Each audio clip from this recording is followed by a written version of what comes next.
Hello friends, હું છું ઉર્મિલા બાજાલા અને આજે આપણે ટ્રેડિશનલ રેસીપી લઈને આવી છું, એટલે કે વિસરાતી જતી વાનગી છે અને વસંત પંચમીનું સ્પેશિયલ રેસીપી છે.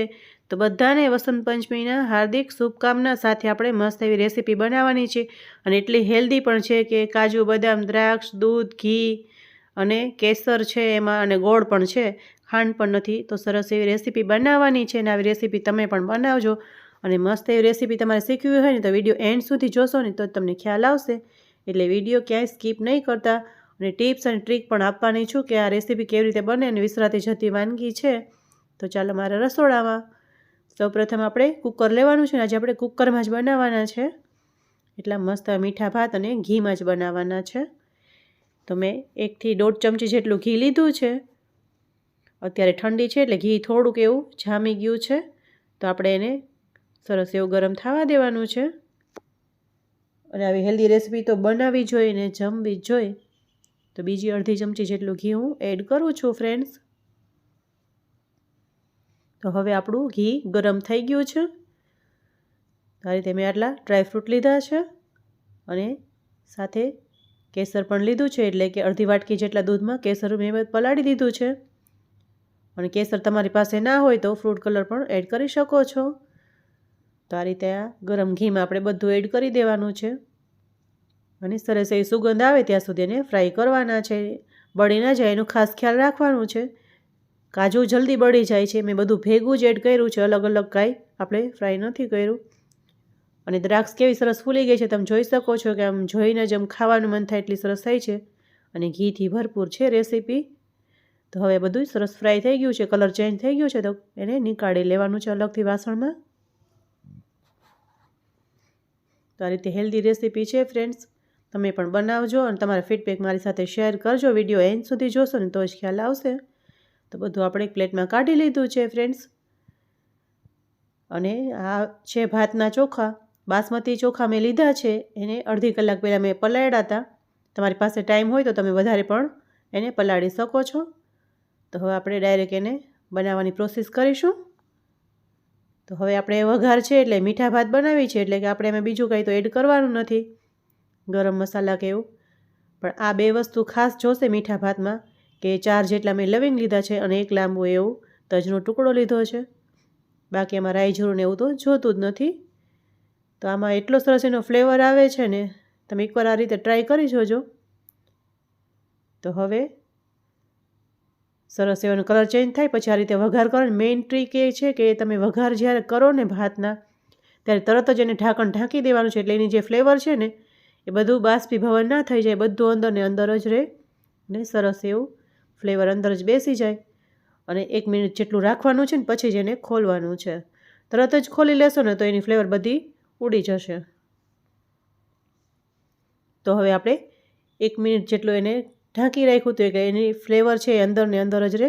અને પછી બધા ચોખા આપણે એડ કરી દીધા હતા, એટલે કે ધોયેલા ભાતના ચોખા.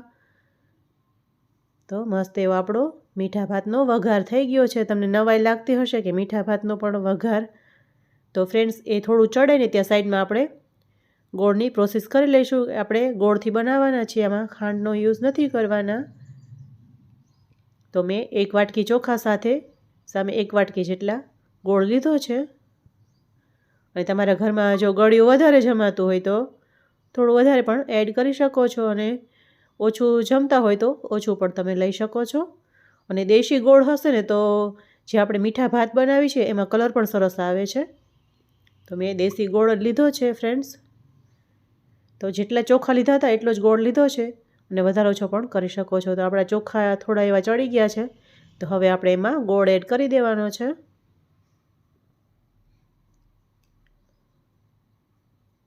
અને બધું સરસ એવું મિક્સ કરી દેવાનું છે. થોડો થોડો કરીને ગોળ એડ કરવાનો છે, વધારે એવું લાગે તો નહીં એડ કરવાનું. પણ આ રીતે મેં જેટલા ચોખા લીધા હતા ને એટલો જ ગોળ લીધો છે. અને હવે આપણે જે કેસરવાળું દૂધ છે ને એ બધું એડ કરી દેવાનું છે. અને કેસરવાળું જો દૂધ એડ કરીશું ને એટલે એ જે આપણી રેસીપી છે ને એનો કંઈક સ્વાદ જ અલગ બને છે.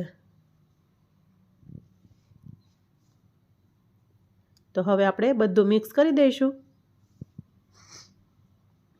અને બહુ વધારે ફેરો નહીં કરવાનો, નહીંતર છે ને ચોખા છે બધાય તૂટી જશે ને એમ ખીચડી જેવું થઈ જશે. એટલે ફરતે ફરતે થોડું ફેરવવાનું છે અને હવે આપણે એમાં દૂધ એડ કરવાનું છે. તમને લાગે કે આપણે તમારે ઢીલા કરવા હોય તો થોડું વધારે એડ કરી શકો છો અને એકદમ છૂટા છૂટા કરવા હોય તો થોડું દૂધ ઓછું એડ કરવાનું. અને પહેલાં જે પાણી ચોખામાં હતું એ પણ થોડું ઓછું એડ કરવાનું એટલે એકદમ છૂટા છૂટા થશે. પણ આપણે સરસ એવા એકદમ લચકો પણ નહીં અને સાવ છૂટા પણ નહીં એ રીતના બનાવ્યા છે.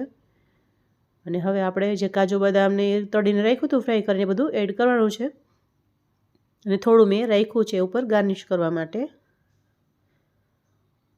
તો હવે તરત જ આપણે ઢાંકણ ઢાંકી દેવાનું છે અને 2 વિસલ થવા દેવાની છે.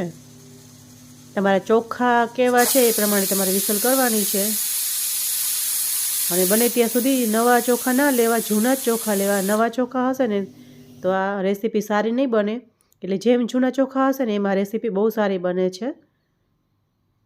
તો 2 વિસલ થઈ ગઈ છે. પછી તમે જોઈ શકો છો આપણે કુકરનું ઢાંકણું ખોલ્યું છે તો મસ્ત એવી આપણી ટેસ્ટી રેસીપી બની ગઈ છે. અને સુગંધ તો એવી આવે છે ને કે તમે ઘરે ટ્રાય કરો એટલે મને તમારા ફીડબેક શેર કરજો કે કેવી બની છે તમારી recipe.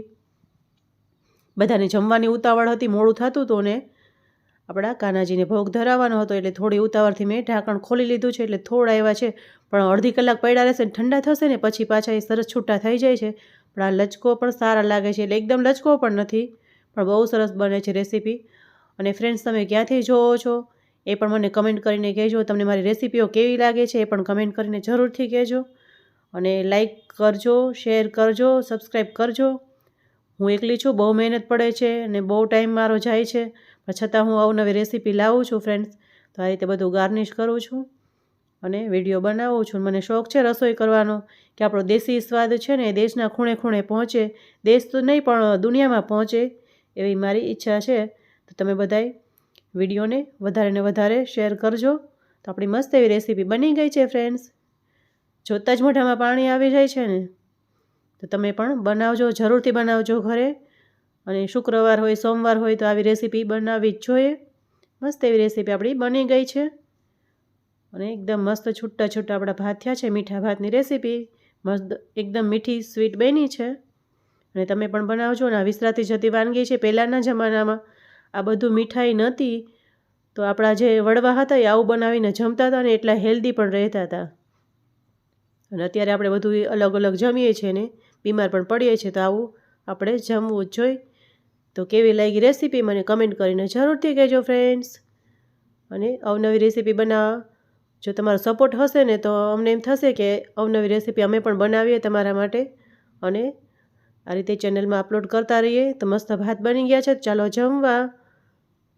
Thank you for watching. Radhe Radhe friends. જય શ્રી કૃષ્ણ.